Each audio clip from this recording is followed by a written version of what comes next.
Oh, hello, welcome.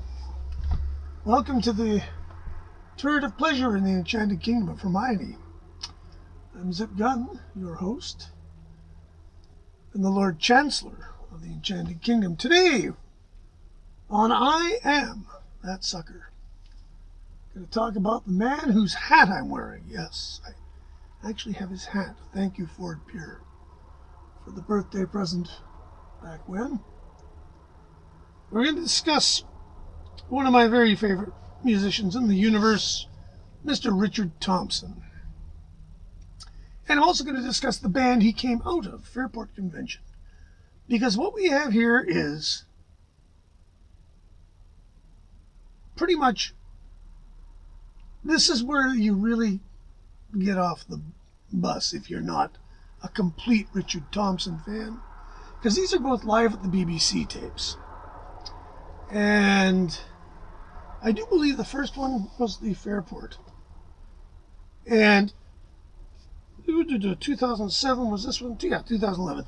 The Fairport one is, if you like Fairport Convention, this is very cool. I don't think it was cheap.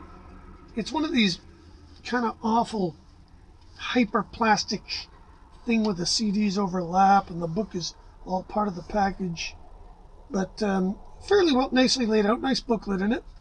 And now let me see.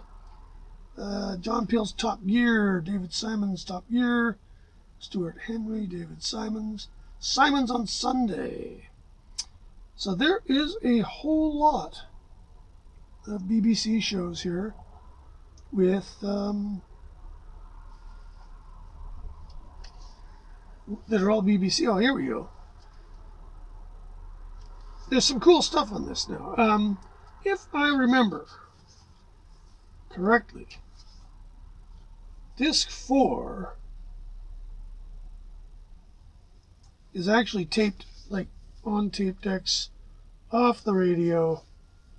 It doesn't. Where does it say this? It doesn't say it anywhere. But I seem to remember that the last CD of this is stuff that's just really, really dodgy audio-wise, but it's still worth hearing.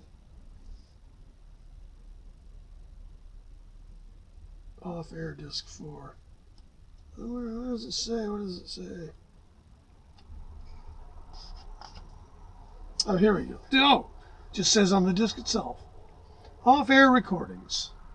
Now, what I believe this means is that somebody actually recorded them off the air. Lots of cool stuff. There's a great version somewhere here, is there not? Wait a minute. Yeah, Tokyo. Great version of Jerry Donahue's Tokyo here. Just odd song, but good one. Anyway, this covers pretty much their entire career up to including their album 9, I think it is. It was about $60. Not cheap, but I Am That Sucker. And of course, when they decided to do the same thing with Richard, it was, of course, here we go. Look at this. I Am That Sucker, Richard Thompson, Alex Goulden Hall. There they are. And that was him solo. My mind was completely blown by this man. This man with one acoustic guitar is almost too much for my mirror.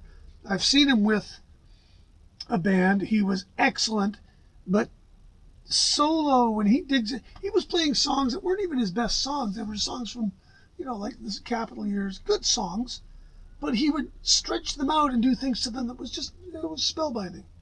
I can only use superlatives in describing this musician, sadly.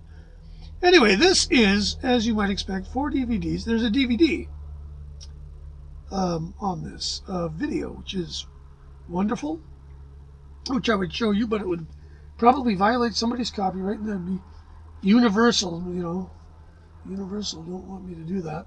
I'm not sure you can even buy this anymore. 2011 might be kind of a collector's item.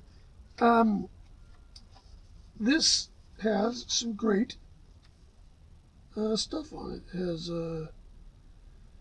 Dimming of the Day. Ooh. Again, these are, because they're records of this period, the Island records are so plainly recorded. There's really no production involved. They're pretty dead. Yeah, here, disc 3 is more 2000 stuff. And it's good. I mean, it's always good. The early stuff is I'm more interested in. The DVD, of course, has Old Grey Whistle Test 1975, which would be great. I remember it being great, in fact. 1981. So they're great.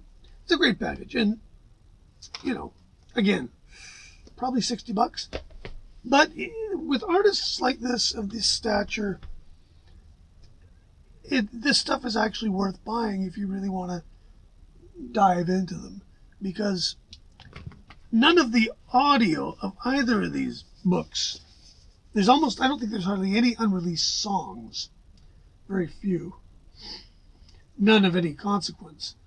And almost every version previously available of these songs is in slightly better audio than these are here. However, some of these versions are really different. Some of them are really great. A couple of these there's a few really obscure songs. So I would say if you are a big fan and you collect physical media, which nobody does anymore, these are worth your while. They're worth buying. And they might well become unavailable soon, depending on how quickly CDs go the way of the dodo. Anyways, thanks for watching. Subscribe, and we'll come up with more crazy stuff. Thanks. See you later.